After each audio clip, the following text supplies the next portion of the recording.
I get to be the caboose, right? The last one. Bat cleanup, you know. So, been talking to Carrie for a minute about this project I've been working on since 2017. So this is the preview of an exhibition that'll take place in 2025 with the simple title, Monuments, in caps. That's the invisible part of the title. And as it says, it's a large-scale exhibition. It's a mixture of monuments, decommissioned monuments, and works of contemporary art. And it was great hearing the many talks, which I'll you know, the way these things all kind of connect. But hearing the comments about the classroom, right? And then by extension, those spaces where discourse and where we want to believe that the public looks to certain kinds of institutions for dialogue and discourse, and alongside the university, right? The next stop, the museum, the library, right? So this is an exhibition, and the role of, I mean, just in very simple Enlightenment altruistic terms, the role of exhibitions in crafting consciousness, right? Collective consciousness. We can tell all kinds of stories through exhibitions, artworks, artifacts, their role in telling stories of national narratives, right? And so this is an exhibition that I think is very much, I mean, it's kind of an understatement, engaged with that project, I guess I would call it. And I gave this talk, just not this talk, particular talk, but I gave a talk about monuments in just a couple days ago in Europe, and someone said, "Well, about your exhibition, what is the theoretical basis for the exhibition?" Afterwards, and it really kind of stumped me. And it's like, well, the exhibition is no more or less theoretical than American history. Like, so, you know, I think I'm going to stick by that. Right? So, right, exactly right. It's like that's like, you know, we're all the children of theory in that regard. So works of decommissioned monuments and contemporary art in dialogue. And if I were to put it, I mean, I can't say that the show has one nutshell. It has a few nutshells. But in a nutshell, how do we make, well, first of all, this exhibition is taking place after the fact of the monuments coming down. I think that that's key. And the role of, or the goal of juxtaposing or bringing together contemporary works of art and these monuments, whatever you want to call them, are they still artworks, artifacts? I would say it's a mixture of the two. How do we make them accountable to the present? So that's the role in bringing these two things together, and I'll talk a little bit more about this juxtaposition. So the monuments, they were removed in response to the tragic events of 2015, Charleston, 2017, Charlottesville, 2020, Minneapolis, George Floyd, right? Drawing a link between present-day grievances and historic injustices. And I would say that's sort of a second nutshell of the exhibition, right? What's the relationship between present-day grievances and historic injustices? But in addition to that link, the removal is, I would say, a literal dismantling of the lost cause, right? Oh, and before I go forward on lost cause, these are examples of two exhibitions when I think about that are seminal and of a certain scale in terms of dealing with tougher subject matter and the role of the museum in mediating that subject matter without sanctuary, right? Which started in 2000 and ran as, I mean, it might still be on the road. At least up until 2010, this is when it was shown in Cincinnati at the National Underground Railroad Freedom Center.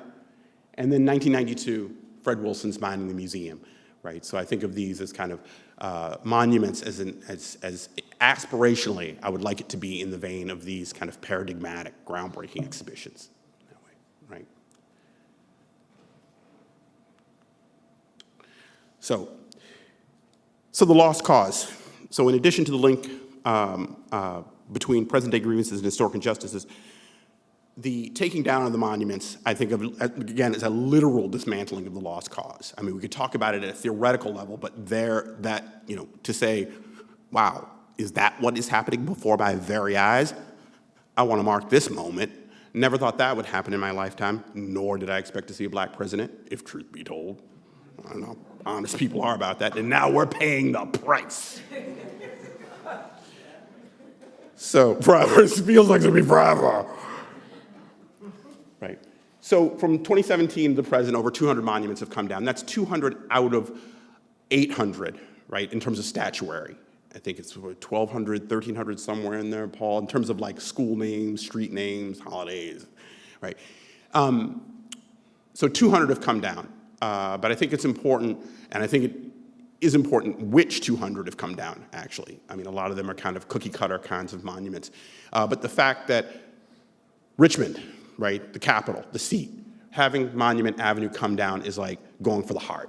So the body can still walk around in some kind of zombie state, but take some solace in the biggest of them, New Orleans, Richmond, down, right? So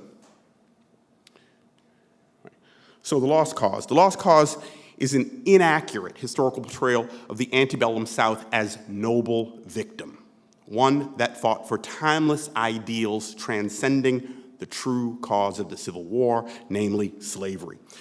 The lost cause's most palpable form is the Confederate monument, arguably, right? So this is one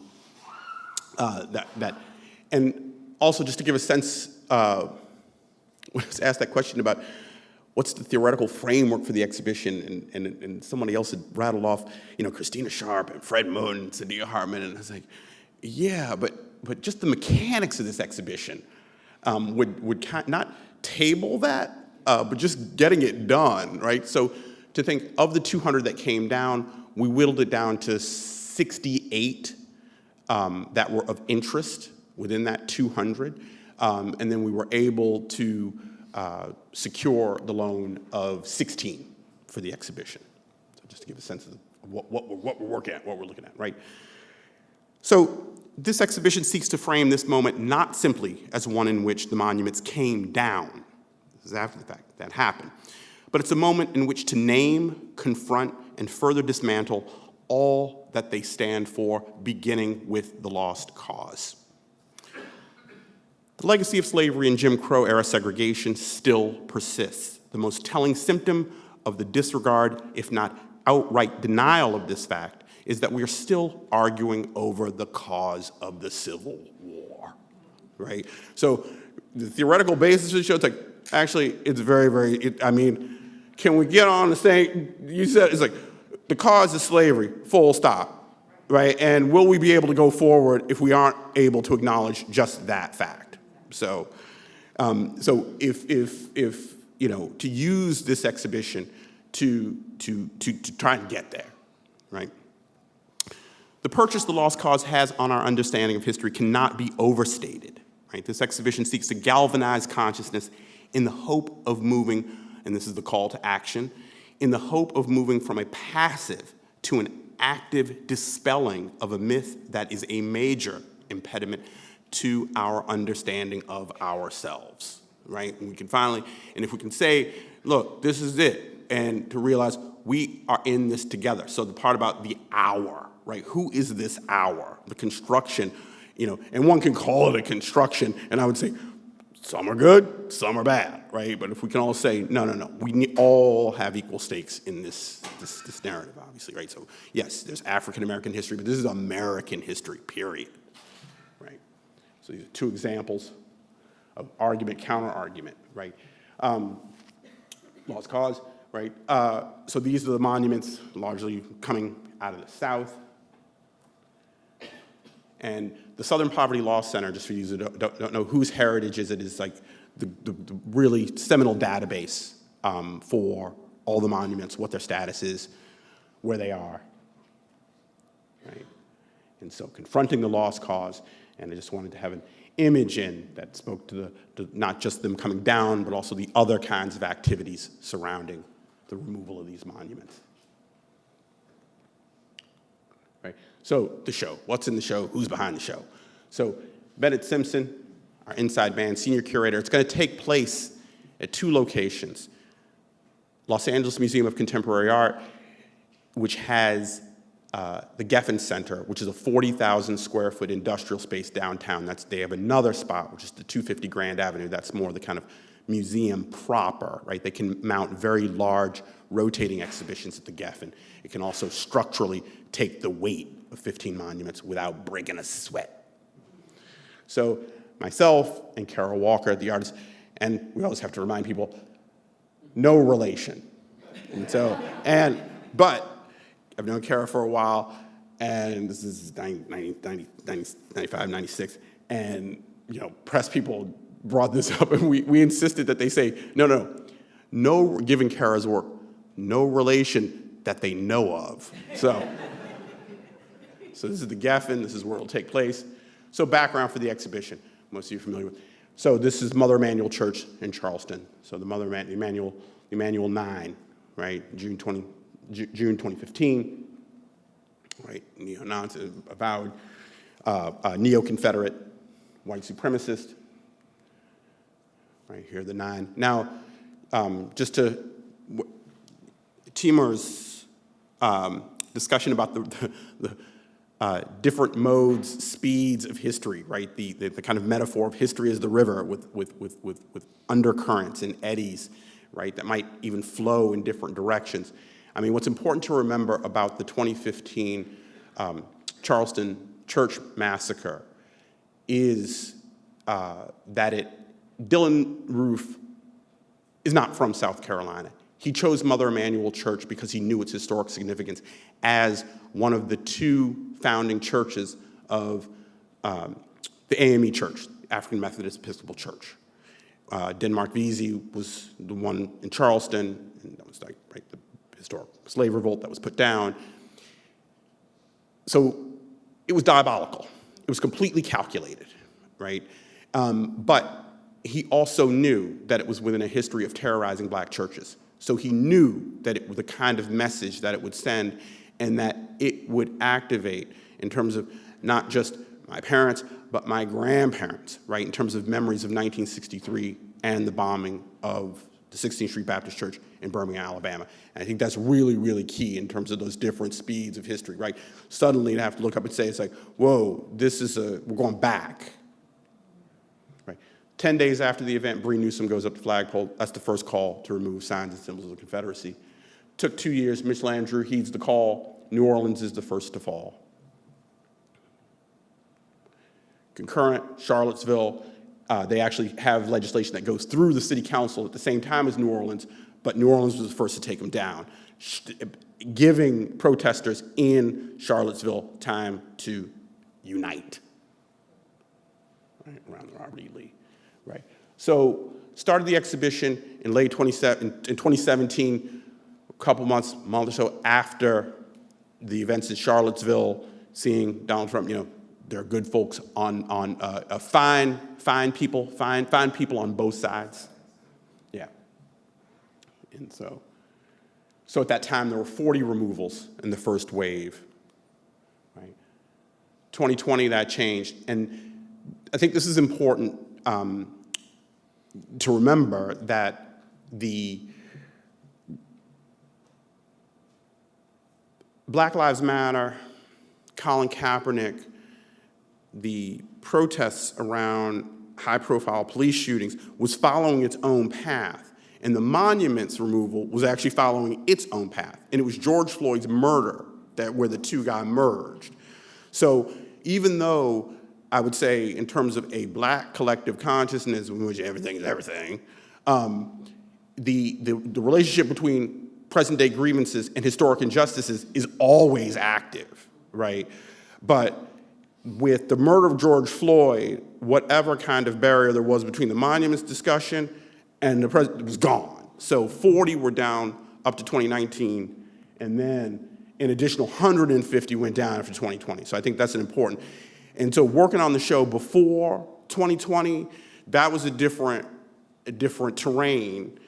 And after 2020, the show was recalibrated in terms of having to accommodate that, the number of the legacy of slavery, and Jim Crow in full. The number of things that the monuments issued then touched upon, like the dam broke, essentially. So upping the number of artists that was invited, right, and especially in terms of commissions. So of the contemporary artwork in the show, 2 strands. One will be pre-existing works of art, the other commissioning new works. So there are roughly 10 artists who are being commissioned to make new works, and 12 or so artists in terms of pre-existing work. So go through. So here's what we're borrowing. This is where it's coming from. Right? Houston all the way to Boston, right? Montgomery, Alabama, Pittsburgh, Charlottesville, Lynchburg. Oh no, this is an old site. Lynchburg is no longer there. So 4 from Baltimore, right? Laura Garden Fraser. So I didn't know you guys were the keepers. The double equestrian, this is one of the biggest monuments that we're borrowing. I just got the crating bill. And this is the Sailor and Soldiers Monument on the right.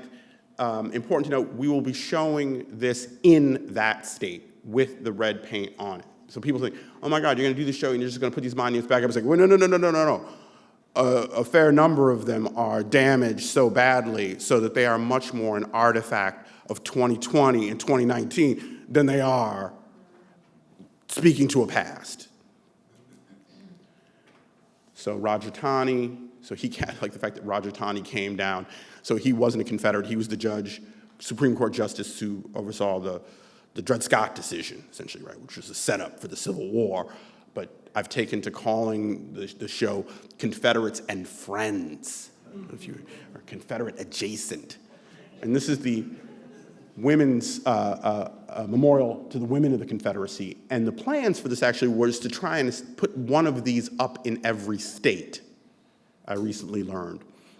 Yeah. Now I have to find out how many. So this is linked to, I know that there's another one in North Carolina that it's connected to, but I want to find out how many of those actually went up, right? So each state in the Confederacy was supposed to get a memorial to the women. So here's what they look like. I just thought this was interesting to see them when they're completely off their pedestals in the black sites.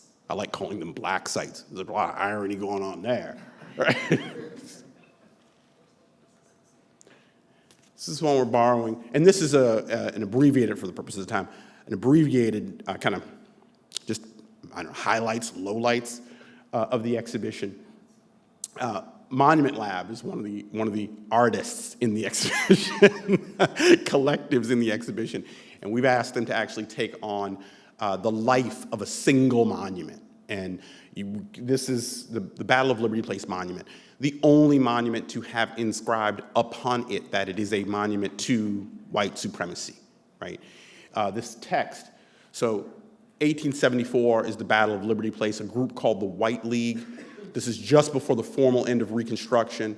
A group called the White League overthrows the Reconstruction-era government in Louisiana. The Fed steps in and says, no, put them back in power. 1876, they're voted out, so the White League felt vindicated.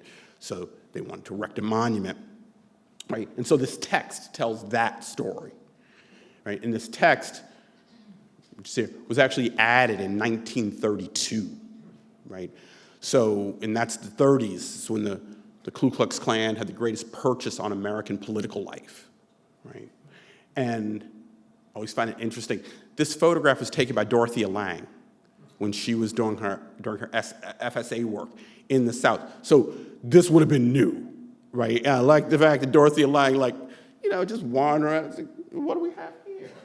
Like, you know.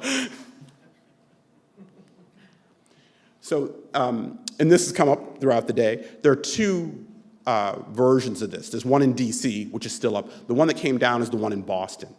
Thomas Ball was the artist, and a patron in Boston said, hey, you know, you did the one down there, can you do another one here in Boston? And it was taken down because of the representation of the black figure. Just a note on this one, which is amazing. Archer Alexander is who modeled for the slave figure. And it's a mixture of the artist himself, Thomas Ball, and Archer Alexander. Archer Alexander the complaints about the statue in terms of, is freedom yours to give, right? There's a lot of this, classical statues. And Frederick Douglass had the same kind of beef, right? White savior complex, right? Lincoln the emancipator, as opposed to it obfuscating attempts at black self-emancipation, with Archer Alexander being a prime example. He could get himself out of slavery, he couldn't get his wife and kids out of slavery. And then late in the war, he was a spy for the Union Army. And so then he had to go on the run for a minute and cool out before, because they were on to him. The crazier part, turns out he's the great-great-great-grandfather of Muhammad Ali. Yeah, I know, right? That's like when you found out that Strom Thurmond and Al Sharpton is the descendants of slaves that were owned by Strom Thurmond's family. And it's just like, damn. It's like, this show is as theoretical as American history. It's like, you can't make it up. Pittsburgh, Stephen Foster. This monument was taken down for the same reason, the depiction of the Uncle Remus figure, right? Stephen Foster, the preeminent American composer, he's considered the father of popular music, active in the 19th century. His string of hits include My Old Kentucky Home, Camptown Races, Oh Susanna, Old Black Joe, and here he's seen writing the words to Uncle Ned, and that's Uncle Ned, his muse. He's from Pittsburgh. I think he only made one trip to the South, I believe. Dies relatively young, but he also wrote the music for what was then a new class of entertainment, minstrelsy. And so, if that figure hadn't been there, if the Uncle Ned hadn't been there, I don't think it would have come down, right? And so, a very checkered past, let's say. Right? Houston, this is the spirit of the Confederacy, and this is in the possession of the African American Museum in Houston. And that's John Guess, who's the director of the African American Museum, who, when they took him down in Houston, he said, they're coming down, we want one. I don't want a name general, I want the spirit, right? And so I showed this image. Glenn Ligon is on our board. And so I was going over the show with him over Zoom. And Glenn, he wears glasses and he leans forward on Zoom. He gets close, and I'm like, yeah, Glenn, I know. I think it's the gay Confederate monument too. And he's like, I didn't want to say it. I didn't want to say it. But it's just like, what's up with the palm frond, my man? I mean, it's like some of these things, it's like, once you take them off the pedestal and really look at them, I think it's like, Josephus Daniels. This is being borrowed from the Daniels family. Josephus Daniels, the founder of the biggest newspaper in North Carolina. He was an avowed white supremacist. This is in the late 19th century. He uses the newspaper as a platform to whip up sentiments that lead to the Wilmington Massacre of 1898. That's the only successful coup on American soil. The government of North Carolina was overthrown by a mob of 2,000 angry white men. And now the Battle of Liberty Place and the Wilmington Massacre are kind of mirrors of one another, insofar as the South, the Republican Party had to appeal to black voters. So you had what were fusion tickets. So you'd have a white governor and a black lieutenant governor. And that was the case in Louisiana, that was the case in North Carolina. But Josephus Daniels was the anti-Negro rule. He was very much against blacks getting the right to vote. And this is we're borrowing this from the Daniels family. And I think it's great to have a mixture of lenders and to have that kind of connection, to these works. So I'm going to speed up a little bit because I want to go, we're borrowing these from Montgomery, Alabama, right? So Jefferson Davis Avenue has been decommissioned. It's now Fred Gray Avenue. Fred Gray, the prominent civil rights attorney, he was Rosa Parks' attorney. He's still active in his 90s. But to think of the, Montgomery, Alabama, the layers of history, the Civil War and the Civil Rights Movement playing themselves out one on top of the other in this terrain, right? Which makes the street sign as theoretical as American history. So it was great. They said, you want to borrow them, you can have them. But you got to get your own stop sign. So that was... This is Dutchie. He's, from what we can find, the first decommissioned Confederate monument. He was pulled down by a group of Confederate veterans that were angry at his resemblance to a Union soldier. So he went up in 1898. He was pulled down 2 years later, right? And I like the fact that it's like, no. It's not what Black Lives Matter. No, it didn't exist then. This is what you think. There are angry people on both sides. So he was buried next to the pedestal on which he stood. So the town got a new Confederate monument, and then 1984, somebody figures out that he's buried there. They pull him out, run him through a car wash, and he's now in the Elberton Granite Association's museum. So that's who we're borrowing this from. So I'm going to fast forward a little bit. This is the Jefferson Davis statue that we're borrowing in this shape, just to give an idea of the degrees of damage, around them. So I'm going to go forward because I just want to, in terms of the contemporary work, this is a very important part of the show. The stone from Richmond. Having Richmond's presence in the exhibition, they're going to loan statues, but the stone is really, having Richmond in the house is a key to the exhibition.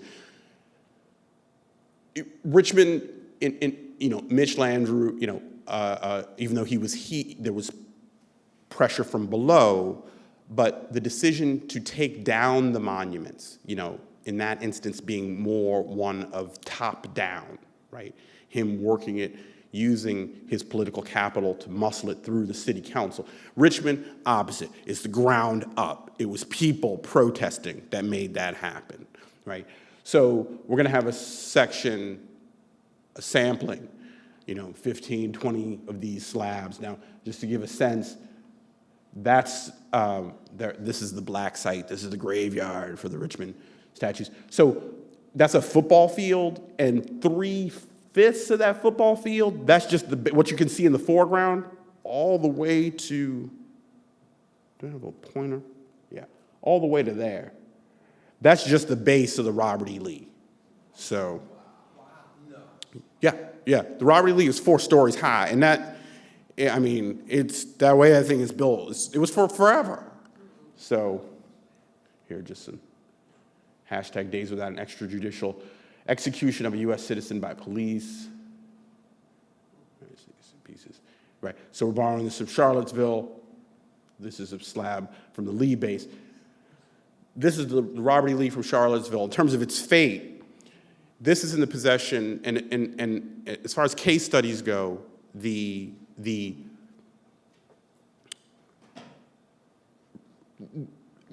discussions around recontextualizing, right? With plaques, but stewardship. Who owns these things as kind of one of the most fundamental means of recontextualizing something. So in the case of Richmond's statues, the Black History Museum of Virginia are the stewards of those. Houston, John Guest took one. In the case of Charlottesville, the Jefferson School of African American Heritage got the Robert E. Lee. They're going to melt it down, give the bronze to an artist to make a new statue to be unveiled 2027, which is the 10-year anniversary of the Unite the Right rally. In the meantime, we're going to borrow the melted down, the ingots for the exhibition. So we'll have this in substance, but not form. And then we took possession. Charlottesville is unlike other cities. Other cities took them down, they don't know what to do with them, right? And it's not a one-size-fits-all thing, if you ask me, about what their fate should be. But Charlottesville, they are obviously toxic, revealed for what they really are. In terms of if you have 1,000 white supremacists come rally around them, you can't say that they're anything else. So they put out a request for proposals for organizations to take possession of them. So we got the Stonewall Jackson, and we've given it to Kara Walker to do with what she will. So it's gonna be pretty dope. Like, it's like, I mean, certain things, it's like, Kara, like, yeah, all of that stuff, that's like a dress rehearsal for right now. Yeah, do it. So there he is. We took possession of him on January 6th of 2022. Yeah. The stone. Okay, so these are just some of the commissioned artists, but I'm going to fast forward to 2 examples of commissions real quick. Okay, so before Bree Newsom went up the flagpole in 1984, Richard Bradley in San Francisco, there was at the Civic Center, there was a show of a League of Nations, and included in that League of Nations was a Confederate flag. Dianne Feinstein was the mayor. Richard Bradley dresses as a Union soldier, climbs up the flagpole, takes it down. Not once. Dianne Feinstein has it put back up. 3 times he has to go up the flagpole and take it down. I included the issue, the fact that he was a friend of the Spartacist League, just because I remember them on campus when I was a college student. So I would have the Spartacus League. It's a neo-Marxist, Leninist student group active on campuses. So I would have the Spartacus League to the left when I went to class, and Jews for Jesus on the right. That was like this is like 1984, 1985, and I was like, this is my kind of safe space. So Kevin, oh wait, did I go past it? Oh yeah, let me go back real quick. Oh yeah, Kevin Jerome Everson, who's at UVA, he's gonna make a film. We commissioned him to make a film portrait of Richard Bradley, who's now in his mid-70s and living in South Carolina. And so I saw a rough cut, and it's really just really, really beautiful as a way of remembering, a history of black protests against these things. All right, so I'm going to go towards the end. Any questions? So this is some of the pre-existing work: Leonardo Drew, Kwasi Dyson, right? Get some abstraction in there. How abstract can it be? As a question put before black artists, even when they use the language of minimalism, right? These basic geometric forms. Nona Faustine, her photographic series, White Shoes. Serrano, 1990, the Klan series, right? Serrano, at the peak of his powers, did these amazing portraits of the upper echelon of the Ku Klux Klan, who was aware of they wanted him as much as he wanted them, which is very interesting. Like he was notorious, and they liked that. Right, but these are amazing. I mean, chilling. Martin Puryear. So, and he made a reference to, that's his way of referring to just the crosshairs. Trayvon Martin, in his own formalist way. Again, this is the cap, the form is the cap worn by soldiers. I know, Martin Puryear coming out, right, in Martin's way, being like, it's like, nah, historic, present-day grievances, historic injustice, to have Martin Puryear be on it in his way, yeah. Hank Willis Thomas, this is our way of having the Confederate flag in the exhibition, and to have it popular culture, right, it's ubiquity. And so I'm going to end here with a couple of the projects in terms of juxtaposition. This is John Henry, photograph series, Stranger Fruit, where he asked mothers and sons to pose in Pietà. It's Pietà. So to juxtapose it with the use of the Pietà in the memorial to women in the Confederacy on the right.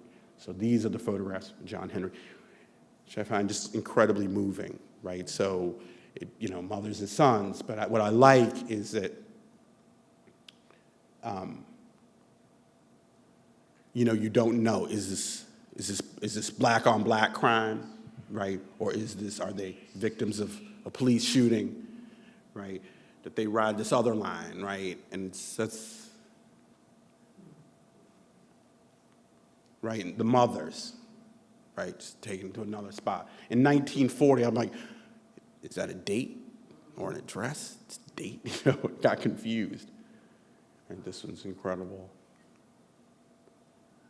Right? This is Los Angeles. This is like Raphael. The kids is the Pucci. And this would be more like Il Rosso, right? Kind of. Right? Indoors, outdoors, so very powerful. Right? So another juxtaposition here is the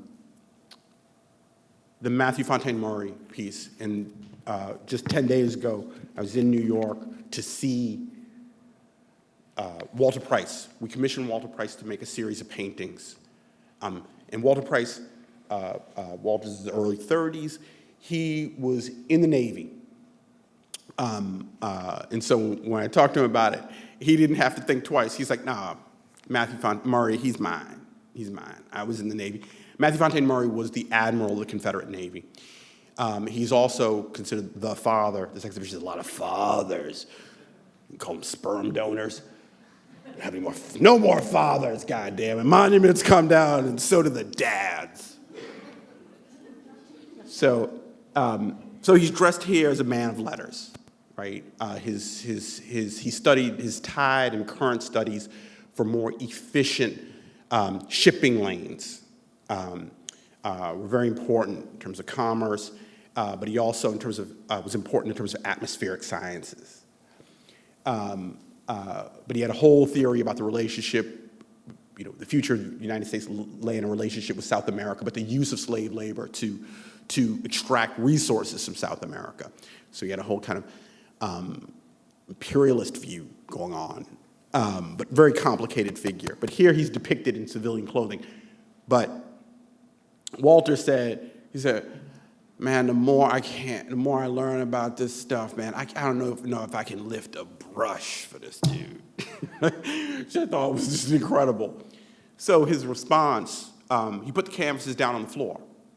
And the reference to Matthew Fontaine Maury as pathfinder of the seas, he took it at face value. So he just started walking back and forth across the canvas and filling them up with his footprints becoming fish-shaped, water-shaped, seas, so Middle Passage, right? And I think of these paintings, right? This is like the love child, right?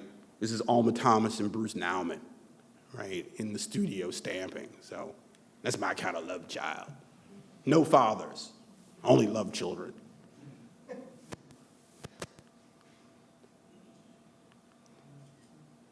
Right? And they're very soft, right? You see here, this wet on wet. So they aren't like built up. They're really, really exquisite. And he did 13 of these. And so they'll be hung, in in terms of figure ground, right? I mean, he usually does narrative, figurative painting. But in this case, he knows that the statue is going to be the figure, and he wanted the paintings to be the kind of ground surrounding them. So that's my partner in crime, Bennett. Just some details of one of them. Oh, and Josephus Daniels, I'll close on. Just Hugh Mangum. Hugh Mangum, and that's actually Hugh Mangum here.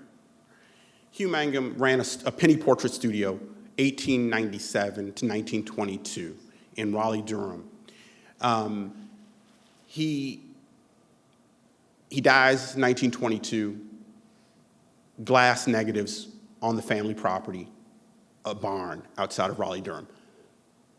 People, they forgot about him. They go to sell the land. They go, oh, yeah. We got all these glass negatives in here. 1977.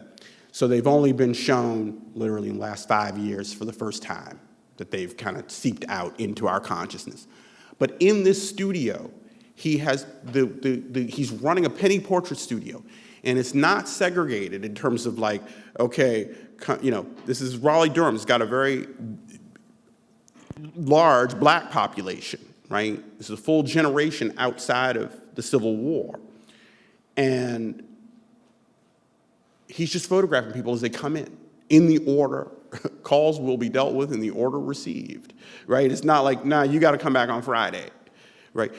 So his images of just first the mixture, right? And you just get a sense, it's like, I've seen these pictures one at a time, but I've never seen them as a demographic, right? Let alone like a whole, just, hundreds, right, of these contact sheets, right, where you can really see just a black, middle class, and just makes you think, it's like, this is, late 19th, early 20th century. This is also what we're talking about in Tulsa, right? But now you have a photographic record of a black population that's got businesses, and now all of this is about to go away.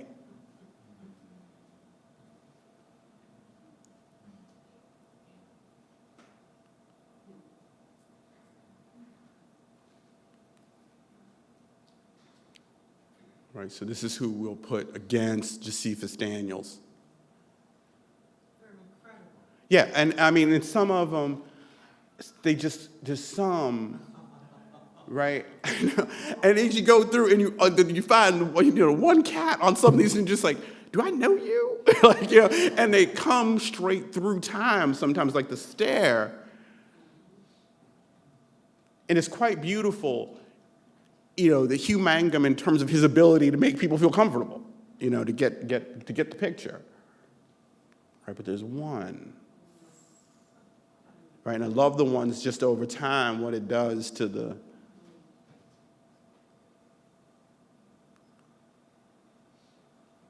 So how are these photographs found? The family was selling the property, and they were in the barn on the family property. Yeah. And I think the fading and the fact that it's like, how did he get not faded? Why is he the one who's like in high contrast? It's just like, so yes, I'll stop there. And this is, again, just abbreviated version. There's always more. So thank you.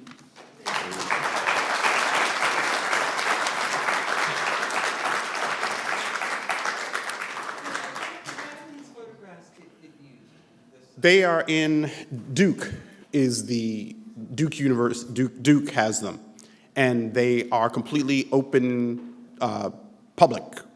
How are you using them in your exhibition?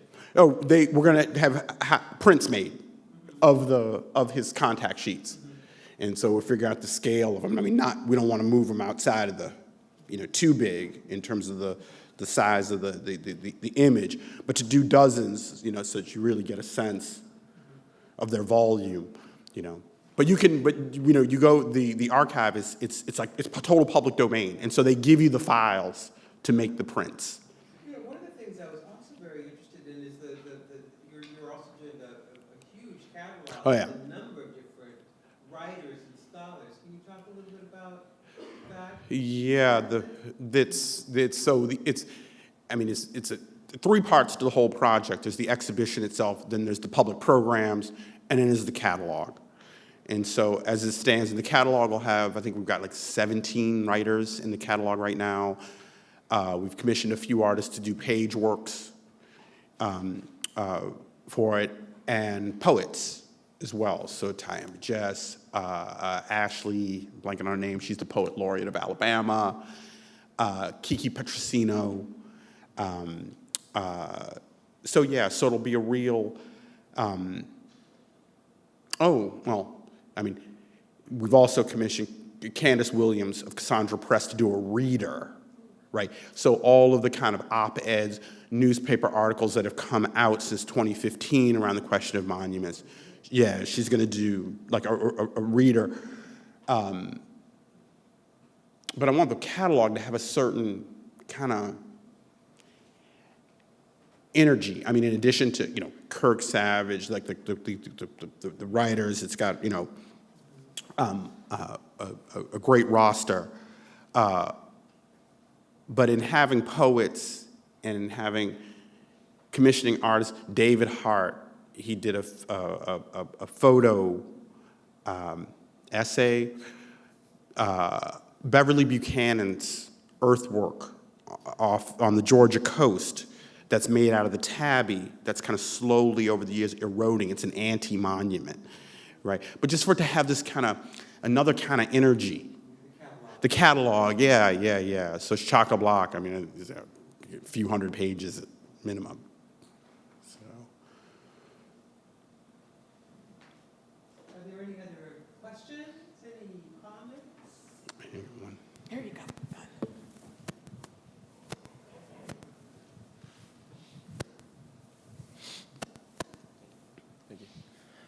My name is Marcus. I'm from New Mexico. To start, I was going to ask if you were familiar with what happened last week or maybe just over a week ago in New Mexico around the Juan de Oñate monument. Oh, Or no, if anyone is. I know about it, but I don't know what the latest part of that saga is. Yeah. Not good. Because they cut the foot off. Is that the one that cut the foot off of? No, so there was a statue of Oñate, who's the conquistador who conquered, raped, and pillaged New Mexico. And they had a monument that was taken down in 2020, in June of 2020, in Albuquerque. And a smaller town called Española recently offered to take it, and there was a protest led by the Three Sisters Collective, which is a group of indigenous women that set up outside of, I believe it was City Hall in Española. And then last week, I believe it was, there was a counter-protest while the women were speaking, and a young, like 23-year-old, 22-year-old guy wearing a MAGA hat came and pulled a gun and shot an indigenous man named Jacob Johns, and who survived. He's in recovery, thank God. But you know, and the guy wearing the MAGA hat took off in a white Tesla, and he's been arrested and made bail. I just am wondering how you feel. I mean, these monuments, as they still exist, you know, this Oñate one was taken down. Another place pops up and says, no, we like Oñate, we'll take them. And these monuments still can present, like, evidently a clear and present danger to indigenous people, surely these other ones, to black folks, and to all sorts of people. And so while I think, like, this exhibition is really, really incredible, and I think recontextualizing it and not just like putting up another plaque in front of it and letting it stand, but I just wonder how you feel about that, and what your thoughts are on, like, as these things continue to exist, like, what's the right model? Is it melting them down the way that they did in Charlottesville? Like, and I don't think there's a one-size-fits-all answer, but I'd just love to hear what you have to say about that. Yeah, well, first on the security question, I mean, you don't want to know what the security line item is for the exhibition. So this doesn't, you know, it was originally slated to take place around now, but we had to push it off until 2025. One, because of the length of the exhibition, it's 6 months, and in terms of museum scheduling, trying to move an exhibition of that length around, you're talking, you know, you're no longer talking moving puzzle pieces around, right? Move this big thing. But part of the issue was just staff preparedness at every level, right? How this isn't business as usual at all, right? I mean, you know, standing guard and, you know, visitor engagement for a Robert Ryman exhibition is one thing, but, you know, how does the staff feel about having to discuss and engage with people, right? And what does it take for them to feel safe, right, in the present? So that's a very real, so another layer of professional security, not, you know, above, on top of the museum staff for those very, very, very reasons. But in terms of, you know, things like the Josephus Daniels monument, for example, the family took it down, and he will be removed to the cemetery. And Frank Daniels, who I'll interview for the book, who I really respect, he's like, and there will be no pedestal. You know, he will be on the ground, you know, but so, you know, again, not a one size fits all, but then each one of these is, you know, different. You know, in the case of South Carolina, for example, the John C. Calhoun Monument, they're trying to pawn it off on the State Museum. And the State Museum's like, we don't have a room big enough for the John C. Calhoun Monument, you know, but they're just trying their damnedest to get them to take this thing, even though the State Museum doesn't want it, right? But, you know, there are those state museums that are taking them and then really telling a full narrative about what this thing is, you know, so. I think that's it for questions. It's a complicated question. It goes back to a lot of what I think we've been trying to negotiate here in some part, and I think the ongoing question, so it moves from Monument Avenue to the African American Museum. What's the difference in the context between those two things? Does the context matter, right? If you're going to take it down, then do you just take it down? Does it, what is the, I think that this is really a great question. It's a really fabulous question, right? So you move this thing, right, that is so offensive, right, to an African American site. What does that do to the meaning of that monument? Right. That's exactly right. Right? Not much. And well, I think it does a lot, actually. Not much. I mean, not to the thing, but I think having the context in what gets emphasized and prioritized in terms of talking about what this thing is, right? Well, isn't that interesting? Right? Oh, yeah. So there's meaning shift because it moves from over here to over there, when it's the same thing. Yeah. Right. I think that this is really, right? Yeah. What shapes and reshapes memory and relationship to a thing. So if I decide that, somehow I've gained agency over the thing, but the meaning of the thing still remains. Right. Right? I've gained agency, but I haven't changed the form of the thing by any stretch of the imagination. Right. But the things like seeing them, we're used to seeing monuments in singular, in terms of as an encounter, right? But what I feel like one of the things that, as a class of object, suddenly, it's interesting. I think of that as a diminishing of their power when suddenly you think about them as a class of object.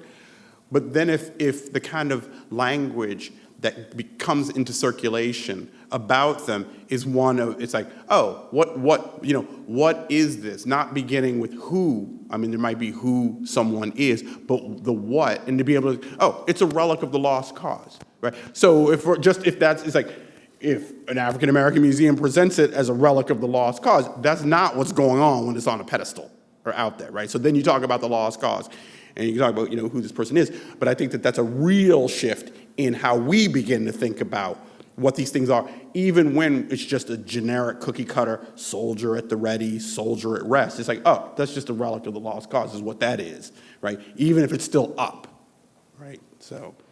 I think we are at time, and so we're going to have Kendall Oh, right. come up. So thank you so much.